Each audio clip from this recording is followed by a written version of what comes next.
The greatest state developer मानवा के अंदर सभी भाइयों का स्वागत है।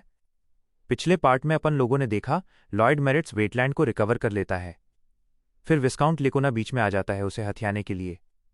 लेकिन अब लॉयड ने पूरा गेम चेंज कर दिया है। आज वाली वीडियो की बिल्कुल ही स्टार्टिंग में लॉयड विस्काउंट से ये कहता है, काम आसान बिल्कुल नहीं था, तुम्हारी वजह से हमें कपवा लेक का पानी लाना पड़ा। तुमने हमारी नदी में गंदा पानी जो मिला दिया था। शुरुआत में हमें इसके बारे में कुछ नहीं पता था, लेकिन तुम्हारा वो प्यारा नाइट बहुत अच्छा है जिसने हमें बताया ये सब तो तुम जानबूझकर कर रहे हो। खैर, हमें एक बड़ा पाइप बिछाना पड़ा और पानी को इतनी दूर तक लाना पड़ा। बकवास बंद करो, मुझे सिर्फ अपनी डाई वर्कशॉप के बारे में जानना है, तुमने उसके साथ क्या किया। तुम तो बहुत ही उतावले हो, सब्र करो, मैं वहीं पर आ रहा हूं। हमने देखा हमारे रास्ते में तो एक बहुत बड़ी लेक आ रही है, गैस करो हमने उसके साथ क्या किया। हमने उसके साथ कुछ भी नहीं किया, हम क्या ही कर सकते थे भला। हमारे पास कोई भी ऑप्शन नहीं था, इसीलिए हमने रोमन स्टाइल ब्रिज बना लिया। चूने वाले पत्थरों को हटाने के लिए हमने काफी मेहनत करी, लेकिन गलती से कुछ पत्थर तुम्हारी लेक में गिर गए और वहां पर बैठ चुके हैं। गलती से बहुत सारा चूना पानी के कांटेक्ट में भी आ गया। अब हम क्या ही कर सकते थे बताओ। बहुत हो गया इन सब से, मेरी डाई वर्कशॉप का क्या लेना देना। अरे उसी लेक का पानी तो तुम्हारी वर्कशॉप के लिए आता है, जिससे कि तुम्हारी डाई की 12 बजे बज गई। हाँ, हिम्मत कैसे हुई तुम्हारी। क्या तुम्हें कानून का कोई डर नहीं है। बस देखते रहना, मैं तुम्हें रॉयल कोर्ट लेकर जाऊंगा। हाँ, क्यों नहीं हो सकता है, तुम जीत भी जाओ, लेकिन डिसीजन आने में कम से कम 2 साल लगेंगे। तब तक क्या तुम्हारे पास कुछ भी रहेगा हमारा सामना करने के लिए। ये गुंडा कहीं का बेकार कचरा, इसकी हिम्मत कैसे हुई। अगर आपके सवाल खत्म हो चुके हैं तो मैं तो यहां से चला। रुको, तुमने बहुत ही गलत आदमी से पंगा लिया, तुम्हें कोई आइडिया नहीं रॉयल पैलेस में मेरी कितनी पहचान है। जितना भी तुमने मेरा घाटा किया है उसका तुम्हें कई गुना ज्यादा वापस लौटाना पड़ेगा। लेकोना की बात सुनकर ये लोग वहां से आ जाते हैं और रास्ते में होते हैं। मास्टर लॉयड, मुझे एक बात समझ में नहीं आई, आपने सिर्फ लेकोना को गुस्सा दिलाया है जिससे कि वो कोर्ट में जाएगा। लेकोना के सचमुच में बड़े बड़े कनेक्शंस है। अगर कानूनी लड़ाई होती है तो हमारा ही ज्यादा घाटा होगा। जेवियर, मैं जानता हूं तुम क्या सोच रहे हो, लेकिन सिर्फ इंतजार करो, आखिर में देखना किसका घाटा ज्यादा होता है। लॉयड के ऐसा कहते ही अपन लोग डायरेक्ट 1 महीने बाद का सीन देखते हैं। लॉयड के सामने एक बंदा पड़े पड़े गिड़गिड़ा रहा होता है और इसके बाल तो कहीं देखे देखे लग रहे हैं। मुझे माफ कर दीजिए, मैं गलत था, प्लीज मेरी डाई वर्कशॉप को बचा लीजिए। क्या तुम्हारे बड़े बड़े कनेक्शंस ने कहा तुम इस केस को नहीं जीत सकते। मैं आपसे माफी मांगता हूं जो इतनी बड़ी नादानी की, प्लीज मुझे माफ कर दीजिए। मैं विस्काउंट लेकोना अपने प्राइड को साइड रख के आपसे भीख मांग रहा हूं। तुमने कहा प्राइड, अगर मेरी नज़र में प्राइड की थोड़ी भी कीमत होती तो मैं तो उसे 10,000 बार बेच चुका होता। मुझे तुमसे कोई भी माफी नहीं चाहिए, मुझे सिर्फ तुम्हारा एक सिंपल सा सिग्नेचर चाहिए। जैसे ही तुम इस पर सिग्नेचर करते हो, मात्र 1 हफ्ते में साफ पानी तुम्हारे पास पहुंच जाएगा। लेकोना एक बार कॉन्ट्रैक्ट पढ़ता है और अपने चेहरे का कलर ही उड़वा लेता है। ये क्या है, इतनी ज्यादा कीमत, और वैसे भी पानी के ऊपर कौन पैसे लेता है। तुम्हें नहीं लगता कितनी अजीब बात है, जिस इंसान ने मुझे सिखाया पानी फ्री नहीं है वो तुम ही हो। लॉयड के चेहरे पर इतना सीरियस लुक देखकर लेकोना डर जाता है और साइन करके चला जाता है। लॉयड अपने फादर को कॉन्ट्रैक्ट दिखाता है।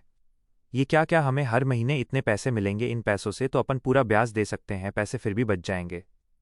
क्या आपको पता है विस्काउंट ने अपने खुद के हाथों से साइन करी, वो तो बहुत ही अच्छा इंसान है। जेवियर अपने मन में कहता है, इस लड़ाई को भले ही विस्काउंट ने शुरू किया था, लेकिन इनकी वजह से रिजल्ट हमारे लोग और माय लॉर्ड के फेवर में निकले हैं। ये बिल्कुल ही एकदम डेविल की तरह लग रहे हैं। उस कॉन्ट्रैक्ट के कारण उस कॉन्ट्रैक्ट के खत्म होने की कोई भी तारीख नहीं है। इसका मतलब ये विस्काउंट को मरते दम तक चूसेंगे। 1 मिनट सिर्फ विस्काउंट को ही नहीं, उसकी आने वाली पीढ़ियों को भी।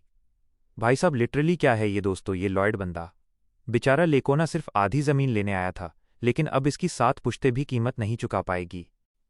लॉयड मन में कहता है, मैं सिर्फ इसकी हथेली पर चांटा मारकर इसे ऐसे तो नहीं छोड़ सकता था। अगर मुझे इसकी नसों के बदले पैसे मिलते हैं तो मैं तो इसकी नसें भी बाहर निकलवा लूं। बाय द वे लॉयड, मेरे पास एक गुड न्यूज़ है। लेकिन तुम्हारे चेहरे को क्या हुआ, मुझे डर लग रहा है। अरे कुछ भी तो नहीं, मैं तो बस कॉन्ट्रैक्ट के लिए थोड़ा सा खुश हूं। लॉयड ऑर्क वाले खजाने के बारे में एक अच्छी खबर है। काउंट क्रीमो का रिस्पॉन्स आया है, वो उस सामान को बहुत ही अच्छी कीमत में खरीद लेंगे। ये थोड़ी अजीब बात लग रही है, उस जैसा बड़ा आदमी तो नया सामान खरीद सकता है। हाँ, ज्यादा डिटेल्स तो मैं नहीं जानता, लेकिन वो कोई सा स्टैचू बनवाना चाहते हैं। तभी सीन शिफ्ट होता है और अपन क्रीमो सिटी के अंदर काउंट क्रीमो को देखते हैं और भाई साहब, इस बंदे के सामने एक बहुत ही बड़ा मॉन्स्टर गीगा टाइटन मौजूद है। मेरे को अभी से गट फीलिंग आ रही है कि जेवियर और लॉयड इससे लड़ने वाले हैं। नेक्स्ट सीन में अपन देखते हैं सुबह हो चुकी है और जेवियर लॉयड के फादर से बात कर रहा होता है। जैसे ही लेकोना सिटी में पानी पहुंचा दिया जाएगा, यानी 1 हफ्ते में हम निकलने वाले हैं। खर्चे को कम करने के लिए उन्होंने डिसाइड किया सिर्फ 10 लोगों को ही साथ ले जाएंगे। ठीक है, अगर लॉयड की यही इच्छा है तो यही सही, लेकिन उसका पूरा ख्याल रखना। माई लॉर्ड, आप चिंता मत कीजिए, मैं हर वक्त उनके साथ ही रहूंगा। जेवियर, जब लेकोना का बंदा आया था मुझे ब्लैकमेल करने के लिए, अगर मैं पहले की तरह होता तो मैं डर जाता और आधी जमीन दे भी देता, लेकिन लॉयड और अपने लोगों की मेहनत देखकर मुझमें भी हिम्मत आ चुकी है। हमेशा से ही मैं परेशानियों में फंसा रहता था, मैं बिल्कुल भी अच्छा लॉर्ड नहीं हूं। माई लॉर्ड, आपकी बात गलत है। आप हमेशा से ही काइंड और सबसे बेस्ट इंसान हैं, आपकी कोई भी बराबरी नहीं कर सकता। जेवियर के ऐसा कहते ही अपन एक बहुत ही पुराने सीन में लॉयड के फादर और जेवियर को देखते हैं। जेवियर एक अनाथ बच्चा था जिसे लॉयड के फादर सड़क से उठा के लाते हैं। मुझे तुम्हारे शब्दों की कदर है, लेकिन मुझे नहीं लगता कि मैं एक अच्छा लीडर हूं। अच्छे लीडर्स के प्रिंसिपल मजबूत होने चाहिए और एक्शन लेते आना चाहिए, जैसे कि इस वक्त लॉयड कर रहा है। जेवियर मन में कहता है, उस इंसान का सिर्फ एक ही प्रिंसिपल है, पैसा। लेकिन मैं खुद श्योर नहीं हूं क्या पैसों के पीछे भागना सचमुच में बहुत बुरी बात होती है। जेवियर, अब से तुम्हारा मिशन लॉयड की नज़र रखना नहीं है, उसे प्रोटेक्ट करना है। क्या तुम ऐसा करोगे? हाँ माई लॉर्ड, जैसी आपकी इच्छा। जेवियर मन में कहता है, लॉयड फ्रॉन्टेरा, उस इंसान ने लॉर्ड की किस्मत बदल के रख दी है, लेकिन मैं उसे कभी पसंद नहीं कर सकता। जेवियर के ऐसा कहते ही सीन एक पुराने मोमेंट पे शिफ्ट हो जाता है। जेवियर काफ़ी छोटा होता है और लॉयड के फादर उससे कह रहे होते हैं, जेवियर, जब तुम बड़े हो जाओगे क्या करोगे? जो कुछ भी करोगे मैं तुम्हारे साथ हूं। जेवियर सोच समझकर जवाब देता है, मैं बड़ा होकर एक नाइट बनूंगा और आपको प्रोटेक्ट करूंगा। ये तो एक बहुत ही अच्छी बात है, तुम्हारा धन्यवाद। तुम अकेले ही उतनी ज़्यादा ठंड में जिंदा बचे थे, मुझे विश्वास है कि तुम एक दिन स्ट्रॉन्गेस्ट नाइट बनोगे। जेवियर कहता है, बेरन ने मुझे एक लकड़ी की स्वॉर्ड दी, जो कि उन्होंने अपने खुद के हाथों से बनाई थी। तभी यहाँ पे कमीना बच्चा आ जाता है, यानी कि रियल लॉयड। तुम जैसा अनाथ कुत्ते का बच्चा एक नाइट कभी नहीं बन सकता। बस सपने देखते रहना और अगली जिंदगी में कोशिश करना, लूजर कहीं के। लॉयड जेवियर की स्वॉर्ड तोड़ देता है, जिससे कि जेवियर को काफ़ी दुख होता है। प्रेजेंट टाइम पर जेवियर ने स्वॉर्ड को अभी तक संभाल के रखा है, क्योंकि ये स्वॉर्ड जेवियर के दिल के काफ़ी करीब है। मुझे वो इंसान कभी अच्छा नहीं लग सकता, कभी भी नहीं। थोड़ी देर बाद अपन देखते हैं लॉयड कह रहा होता है, मेरे प्यारे कस्टमर, इस नाचिस की सर्विस लेने के लिए धन्यवाद। तुम मेरे बिना नहीं रह सकते। सच सच कहो, तुम आदी हो चुके हो। तुम्हें मेरा हर काम मानना पड़ेगा, नहीं तो मैं अपनी सर्विस बंद कर दूंगा। हाँ हाँ, आप हर बार यही लाइन बोलते हैं, अब जल्दी शुरू हो जाइए। लॉयड अपनी बकबक शुरू कर देता है और जेवियर को सुलाने लग जाता है। मैं जानता हूं मुझे इनसे नफरत करनी है, लेकिन अब तो ये एकदम नए इंसान बन चुके हैं। मुझे अपने आप से ही नफरत हो रही है। मैं ये कभी नहीं मान सकता कि ये एक अच्छे इंसान है। जैसे ही रात हो जाती है, लॉयड और जेवियर दोनों सो जाते हैं। तभी यहाँ पर एक बंदा आ जाता है लॉयड को जान से मारने के लिए। फटाक से जेवियर उठता है और लॉयड को बचा लेता है। इस बंदे को भी दबोच लेता है। ये तो वही बंदा है जो कि लेकोना के साथ था और ब्लैकमेल करने आया था। नेक्स्ट सीन में अपन देखते हैं सुबह हो चुकी है और लॉयड साइड पे काम करवा रहा है। मास्टर लॉयड, वो आदमी लेकोना को वापस सौंप दिया गया है। उसने आपके ऊपर हमला इसलिए किया क्योंकि मैं जानता हूं जेवियर पानी के बदले लेकोना को बहुत ज़्यादा पैसे चुकाने पड़ रहे हैं। खर्चा कम करने के लिए लेकोना ने सबसे पहले उसे ही निकाला होगा। मैं भी यही करता। वो इंसान किसी काम का नहीं था। पड़ोसी के हाथों मार खा के आ गया था। उसने मुझसे बदला लेना चाहा। ये छोटे दिमाग के लोग ऐसा ही सोचते हैं। मास्टर लॉयड, आपको इस बारे में पहले से ही उम्मीद थी, फिर भी आपने कोई सेफ्टी नहीं रखी। ये तो बहुत बड़ी बेवकूफ़ी है। आप हमेशा से ही सब कुछ एडवांस में सोच के रखते हैं। हर प्लान तैयार रहता है। तो फिर इस बार क्या हुआ? जेवियर, आखिर तुम यह क्या बात कर रहे हो? मेरे साथ तुम हो तो सही। तुम्हारे रहते हुए मुझे सेफ्टी की चिंता करने की क्या ज़रूरत है? ये बात जेवियर को एकदम दिल पर लगी होती है। तुम्हारा बहुत बहुत धन्यवाद। तुम्हारी वजह से मैं कहीं पर भी फ्रीली आना जाना कर सकता हूं। तुम एक काबिल इंसान हो। मुझे तुम पर पूरा भरोसा है। एक बार खुद से सोच के देखो। 5 साल का एक छोटा बच्चा जिसका विलेज मॉन्स्टर अटैक में तबाह हो गया। उतनी ज़्यादा ठंड में खुद से सर्वाइव करना नामुमकिन है। लेकिन तुम्हें देखो, तुम यहां पर खड़े हो एक नाइट की तरह। तुमसे ज़्यादा काबिल इंसान और कोई नहीं हो सकता। जेवियर के पास कुछ भी कहने के लिए शब्द नहीं है, इसीलिए लॉयड को घूरे जा रहा होता है। क्या हुआ है तुम्हें? कुछ कहते क्यों नहीं? लगता है मेरी बात क्रिंज थी। अब मुझे रिग्रेट हो रहा है। जेवियर मन में कहता है, मुझे खुद से नफरत है। ये तो एक ठीक ठाक इंसान है। विंडो कहती है, तुम्हारे बारे में जेवियर की नफरत मिट चुकी है, जिससे कि तुम्हें 15 अप्रूवल पॉइंट मिले हैं। जेवियर की अप्रूवल रेटिंग +6 हो चुकी है। टोटल आरपी पॉइंट 1675 हो चुके हैं। कल तक हमारा काम कंप्लीट हो जाएगा। अब क्रीमो सिटी जाने का टाइम आ चुका है। चलो कुछ पैसे कमा लिए जाए। अगली सुबह अपन देखते हैं ये लोग अपने सफर के लिए रवाना हो जाते हैं। जेवियर को गुस्सा आ रहा होता है क्योंकि ये निठल्ला जेवियर के पीछे सो रहा है। ये ले साले, ओए तुमने मुझे मारा है ना? नहीं तो सर आपने जरूर सपना देखा होगा। मुझे पता है तुमने मुझे क्या सोचकर मारा। ये इंसान अपने आप को नोबल कहता है और घुड़सवारी तक नहीं जानता, और अब देखो सो रहा है। तुमने यही सोचा है ना? बिल्कुल सही। लगता है अब तो आप दिमाग भी पढ़ सकते हैं। इसका मतलब तुमने मान लिया तुमने मुझे मारा। नहीं तो सर, मैं तो ऐसा सपना तक नहीं देख सकता। बस बहुत हो गया। तुम तो बहुत घटिया निकले। इसी वक्त रुक जाओ। इसी वक्त मुझे घुड़सवारी करना सिखाओ।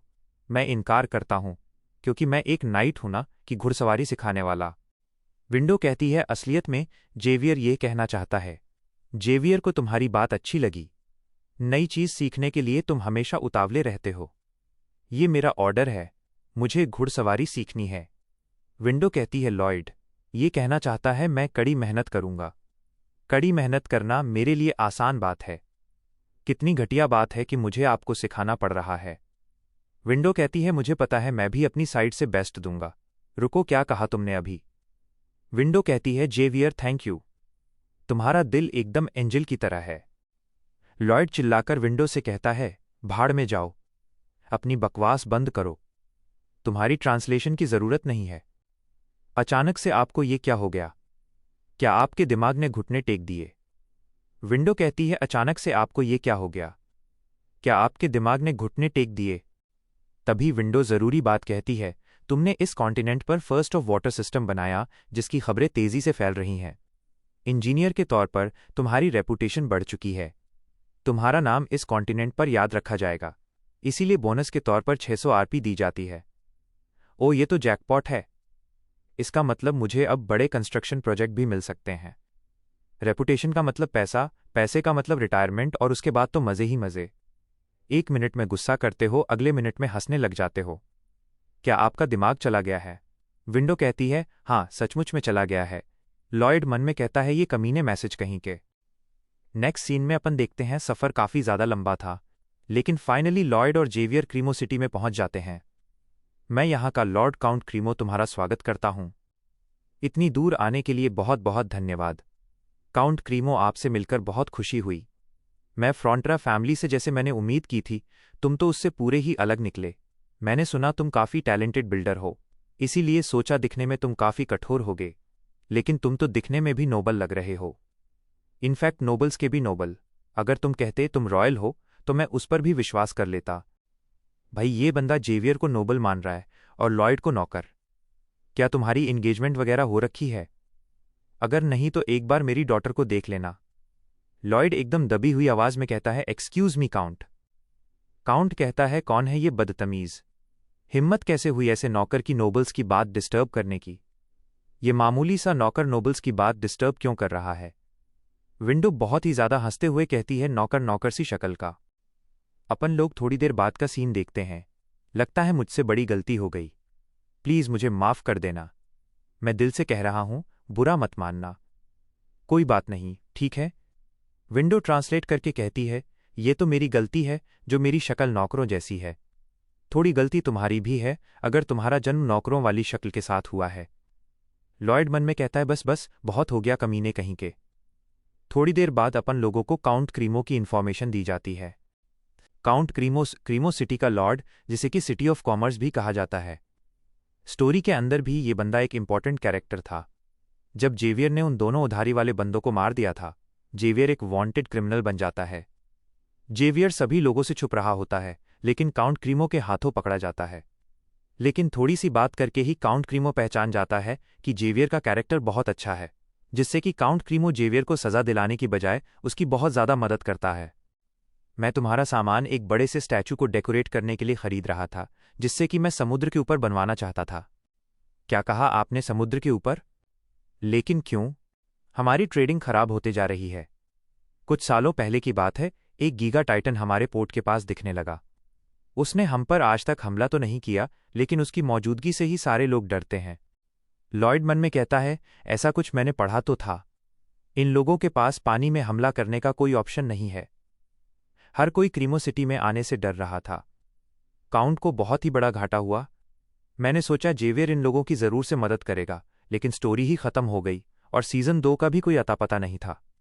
ये तो बिल्कुल टिबेट जैसा हो गया, धीरज भाई ने एक्सप्लेन करी, और अब नए सीजन का कुछ भी अता पता नहीं। जब मैं इस दुनिया में आया था मुझे लगा बुक के जरिए मुझे सब कुछ पता है। लगता है जो भी चीजें दिखाई नहीं गई थीं वो भी यहां पर कंटिन्यू चल रही हैं। मैंने बहुत ज़्यादा रिसर्च करी ताकि उस मॉन्स्टर को बाहर निकाल सकूं, जिससे कि मुझे एक ज़रूरी चीज़ पता चली। वो चीज़ है मरमेड्स, जो कि समुद्र के ऊपर राज करती हैं। गीगा टाइटन मरमेड से डरता है, इसीलिए मैंने सोचा जो कुछ भी मरमेड जैसा दिखाई देगा, गीगा टाइटन उससे डरकर दूर रहेगा। मैं समुद्र के ऊपर मरमेड का एक बहुत बड़ा स्टैचू बनवाना चाहता था, लेकिन अब हार मान चुका हूं। लेकिन क्यों? आपने हार किस बात के कारण मानी? जवाब सिंपल है। स्टैचू बनाने के लिए अगर हम मिट्टी का लेवल ऊंचा करेंगे तो इससे तो हमारी बोट्स तैर ही नहीं पाएंगी। तुम्हें चिंता करने की कोई ज़रूरत नहीं है। भले ही मैं हार मान चुका हूं, लेकिन मैंने तुमसे प्रॉमिस किया था, इसीलिए तुम्हारा सामान मैं फिर भी खरीद लूंगा। नहीं, मैं ऐसा नहीं होने दे सकता। प्लीज़ आप भी इतनी आसानी से हार मत मानिए। आखिर तुम कहना क्या चाहते हो? क्या तुम अपना सामान नहीं बेचना चाहते? ये बात बिल्कुल नहीं है। मैं अपना सामान तो बेचूंगा ही, और हो सके तो ज़्यादा कीमत पर, और उसके साथ साथ आपके लिए एक स्टैचू भी बना दूंगा, वो भी बिना वाटर लेवल और बोट के रास्ते को डिस्टर्ब किए बिना। लॉयड के दिमाग में एक मेथड चल रही है। इस मेथड का नाम है फ्रिक्शन पाइल और बॉक्स केसन। अगर मैं इन दोनों मेथड्स को कंबाइन कर देता हूं, मेरा काम जरूर से होगा। नेक्स्ट सीन में अपन देखते हैं, लॉयड और जेवियर पानी पर होते हैं। लॉयड यहां पर जमीन का सर्वे करने आया है। एक लंबी सी सांस लेकर लॉयड अपनी मुंडी समुद्र के अंदर डाल देता है। लकीली जमीन सही तरीके से चपटी है और मोटी सेडमेंट्री लेयर भी है। क्या नीचे बेडरॉक हो सकती है? अगर ज्यादा नीचे हुई तो कोई दिक्कत वाली बात नहीं है। काफी देर अपना चेहरा समुद्र के अंदर रखने से लॉयड का चेहरा लाल पड़ जाता है। ओह शिट, मेरा चेहरा! यह क्या हो गया? और तुम्हें किस बात की खुशी हो रही है? मास्टर, माफ कीजिएगा, किसी को दुख में देखकर पहली बार मुझे इतना मजा आ रहा है। बकवास बंद करो और मेजरमेंट तुम लो। वैसे मास्टर, आपको क्या लगता है, क्या आपका कॉन्ट्रैक्ट ठीक है? चुप हो जाओ, टॉपिक को चेंज करने की कोशिश मत करो। मास्टर, मुझे हर बार सेम ही लगता है, लेकिन इस बार तो मैं बिल्कुल भी इमेजिन नहीं कर पा रहा हूं। आखिर समुद्र के अंदर सीधा ग्राउंड कैसे बनाया जा सकता है? क्या आप किसी मैजिक का इस्तेमाल करेंगे? बिना मैजिक के तो ये इम्पॉसिबल है। तुम चाहो तो इसे मैजिक कह सकते हो, ये सीमेंट का मैजिक होगा। लॉयड मन में कहता है, सवाल ये है, आखिर इस दुनिया के अंदर सीमेंट बनाऊंगा कैसे? अगर मैं रोमन स्टाइल सीमेंट बनाने की कोशिश करूं तो शायद बना सकता हूं। मास्टर, प्लीज अपने कदम ध्यान से मत रखिए और गिर जाइए। जेवियर, आजकल तुम बहुत जोक मार रहे हो। जोक मारने के मामले में तुम स्वॉर्ड मास्टर लेवल पर चले जाओगे। लॉयड के ऐसा कहते ही यहां पर एक लड़की आ जाती है। एक्सक्यूज मी, क्या आप ही मास्टर लॉयड फ्रॉन्टेरा हैं? मैं आपको एक जरूरी चीज देना चाहती हूं। हाँ, मुझे? हाँ, मैं ही हूं। हाँ, मुझे लॉयड फ्रॉन्टेरा, मैं ही हूं। भाई साहब, अगर इस लड़की ने ये लेटर जेवियर को दे दिया तो बेचारे की उम्मीदें ही टूट जाएंगी। मेरी गट फीलिंग चिल्ला चिल्ला कर कह रही है कि ये लेटर जेवियर के लिए है, लेकिन ऐसा नहीं होना चाहिए यार।